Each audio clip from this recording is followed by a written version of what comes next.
constat, c'est déjà la fidélité dans la restitution.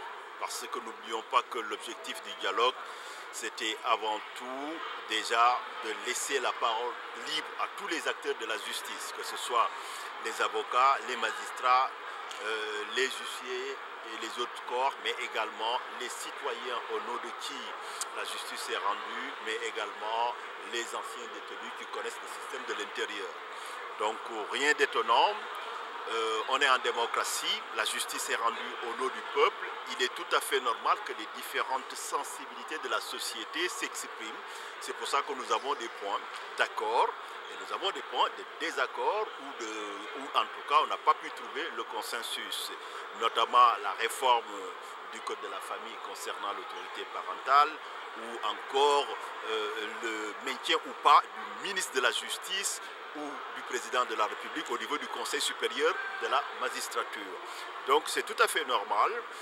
Maintenant, la commission scientifique va procéder plus tard à, en tout cas, un arbitrage scientifique des demandes parce que les citoyens, les acteurs peuvent demander des choses. Mais il faut que ce soit quelque chose de réaliste et de réalisable, c'est-à-dire qui sera en conformité avec nos engagements internationaux, mais également qui ne va pas être en contradiction avec nos principes fondamentaux de notre droit interne quelque part. Donc, bon, je crois que globalement, quand même, le déroulé des travaux est très satisfaisant. Parce que tout simplement, nous avons atteint cette première ambition qui était déjà, malgré l'urgence, de réunir tous les acteurs de la justice, d'engager un dialogue franc, direct et sincère, et qui n'est pas, encore une fois, un procès de qui que ce soit, mais c'est vraiment faire l'audit de notre système législatif et judiciaire, de pointer les imperfections et de recommander les améliorations à faire pour que effectivement la justice puisse être donc en tout cas au-dessus de toute soupçon, c'est-à-dire réconcilier les Sénégalais avec le système judiciaire et leur justice de leur pays, mais effectivement aussi permettre aussi aux magistrats qui rendent la justice de le rendre en toute indépendance et en toute impartialité pour en assurer la crédibilité, pour terminer, parce que la justice, encore une fois, doit commander le respect qui doit inspirer la confiance. Vous êtes aussi homme politique et parmi les recommandations, il y a la suppression du Conseil constitutionnel pour le remplacer par une Cour constitutionnelle.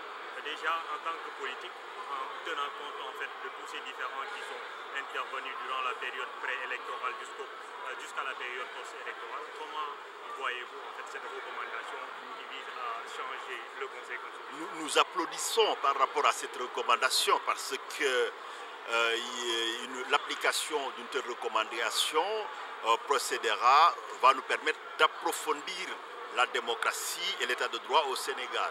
Je ne sais pas si vous avez perçu la nuance, mais aujourd'hui on a un Conseil constitutionnel. Un Conseil constitutionnel, il est réduit, vous l'avez vu avec tous les recours que nous avons faits, ce n'est pas une procédure contradictoire.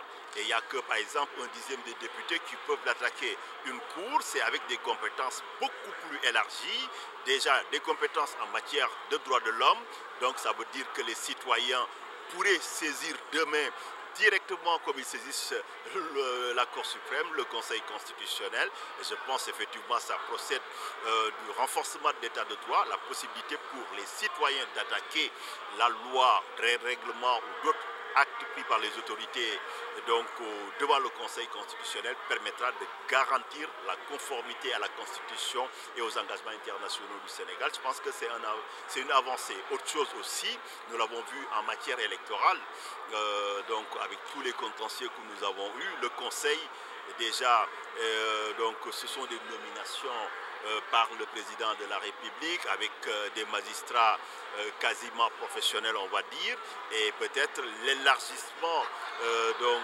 à une Cour constitutionnelle pourrait permettre de garantir en tout cas une composition paritaire et de libérer en tout cas la justice un peu d'une logique corporatiste. Et en dernier lieu effectivement ça permettrait aussi de donner à cette Cour une compétence générale en matière de droits de l'homme. Donc c'est vraiment à saluer. Merci.